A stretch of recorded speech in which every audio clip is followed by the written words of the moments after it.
ಎಲ್ರಿಗೂ ನಮಸ್ಕಾರ. ಮುರುಡೇಶ್ವರಕ್ಕೆ ಸ್ವಾಗತ. ಕಂಡುಕ ಬೆಟ್ಟಗಳು, ಸುತ್ತಲೂ ಅರೇಬಿಯನ್ ಸಿ, ಮಧ್ಯದಲ್ಲಿರೋದೆ ಮುರುಡೇಶ್ವರ ದೇವಸ್ಥಾನ.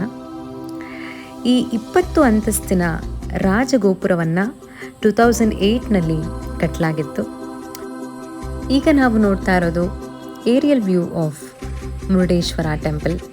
20ನೇ ಮಹಡಿಗೆ ಹೋದರೆ ಈ ಥರ ಬ್ಯೂಟಿಫುಲ್ ವ್ಯೂನ ನಾವು ನೋಡ್ಬೋದು. ಇನ್ನೊಂದು ವಿಶೇಷ ಅಂದರೆ ಇಲ್ಲಿನ world's 3rd tallest Shiva statue 123 ಅಡಿ ಎತ್ತರ ಇದೆ.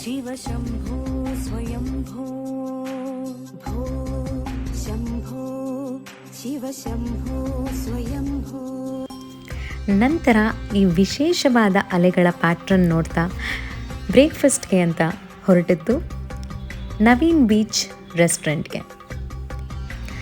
ಈ ಬೀಚ್ ವ್ಯೂ ಇರುವಂತಹ ರೆಸ್ಟೋರೆಂಟ್ ದೇವಸ್ಥಾನದ ಪಕ್ಕದಲ್ಲೇ ಇದೆ. ಈ ಬೀಚ್ ವ್ಯೂನ ನೋಡ್ತಾ ಬ್ರೇಕ್ಫಾಸ್ಟ್ ಮಾಡಿದ್ದು ಒಂದು ಅದ್ಭುತವಾದ ಅನುಭವವಾಗಿತ್ತು.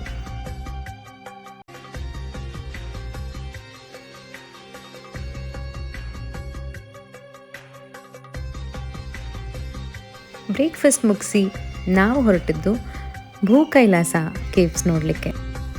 ಇದು ಮುರುಡೇಶ್ವರ ಟೆಂಪಲ್ನ ಹಿಂಭಾಗದಲ್ಲೇ ಇದೆ. ರಾವಣ ತಪಸ್ ಮಾಡಿ ಶಿವನನ್ನು ಮೆಚ್ಚಿಸಿ ಆತ್ಮಲಿಂಗವನ್ನು ಪಡೀತಾನೆ.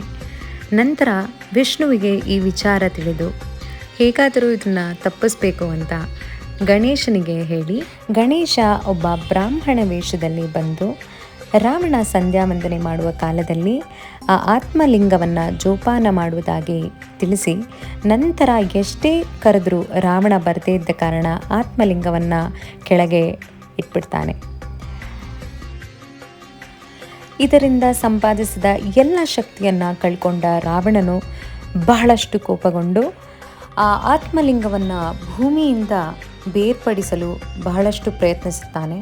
ಇದೇ ಪ್ರಯತ್ನದಲ್ಲಿ ಚೂರಾದ ಆತ್ಮಲಿಂಗವು ಗೋಕರ್ಣ, ಸಜ್ಜೇಶ್ವರ, ಧಾರೇಶ್ವರ, ಗುಣವಂತೇಶ್ವರ ಹಾಗೆ ಮುರುಡೇಶ್ವರ ಭಾಗಗಳಲ್ಲಿ ಕಾಣಬಹುದು.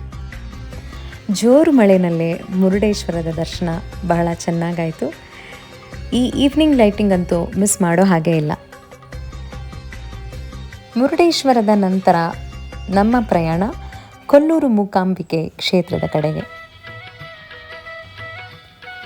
ಕೊಲ್ಲೂರಿಗೆ ಹೋಗುವ ದಾರಿ ಬಹಳ ಗ್ರೀನಾಗಿ ಬಹಳ ಸೀನಿಕ್ ಆಗಿತ್ತು.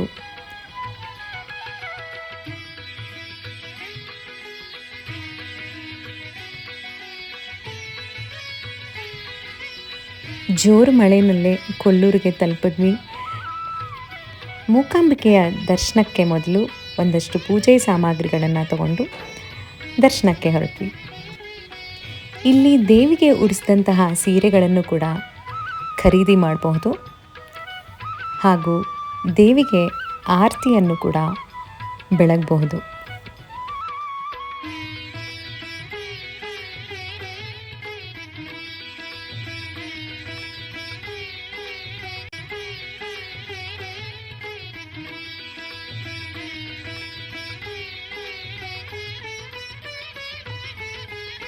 ಮುಂದಿನ ನಿಲ್ದಾಣ ಮರವಂತೆ ಬೀಚ್. ಮರವಂತೆ ಬೀಚ್ ನೋಡೋದಕ್ಕೆ ತುಂಬ ಕಾತರರಾಗಿದ್ವಿ. ಆದರೆ ಅಲೆಗಳು ಸಿಕ್ಕಾಪಟ್ಟೆ ಜೋರಿದ್ದ ಕಾರಣ ಆಲ್ಮೋಸ್ಟ್ ಎಲ್ಲ ಬೀಚ್ಗಳಿಗೂ ರೆಡ್ ಫ್ಲ್ಯಾಗ್ನ ಹಾಕಿದ್ರು. ಇಲ್ಲಿ ತುಂಬ ಟೈಟ್ ಪೊಲೀಸ್ ಸೆಕ್ಯೂರಿಟಿ ಇದ್ದ ಕಾರಣ ಬೀಚ್ಗೆ ನಮ್ಮನ್ನು ಅಲೋ ಮಾಡ್ತಾ ಇರಲಿಲ್ಲ. ಹಾಗಾಗಿ ದೂರದಿಂದಲೇ ನಾವು ಬೀಚ್ನ ನೋಡಿ ಒಂದಷ್ಟು ಸಮಯ ಕಳೆದ್ವಿ.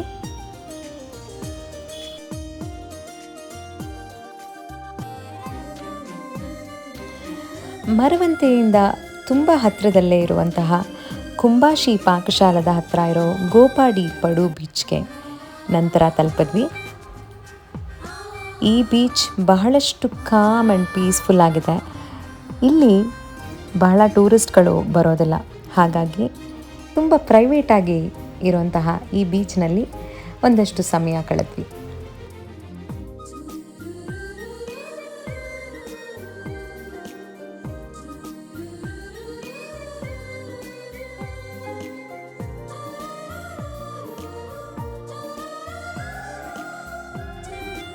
ನಾವು ಹೋದ ಸಮಯದಲ್ಲಿ ಬಹಳಷ್ಟು ಮಳೆ ಮೋಡ ಇದ್ದಿದ್ದ ಕಾರಣ ಸನ್ಸೆಟ್ನ ನೋಡೋದಕ್ಕೆ ಆಗಲಿಲ್ಲ.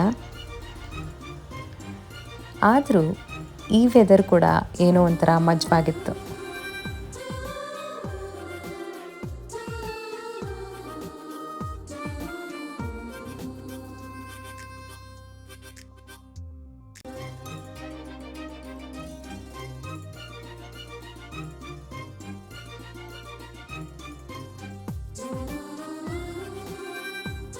Guys, this is a private beach. Nobody is here except for us. Okay, bye.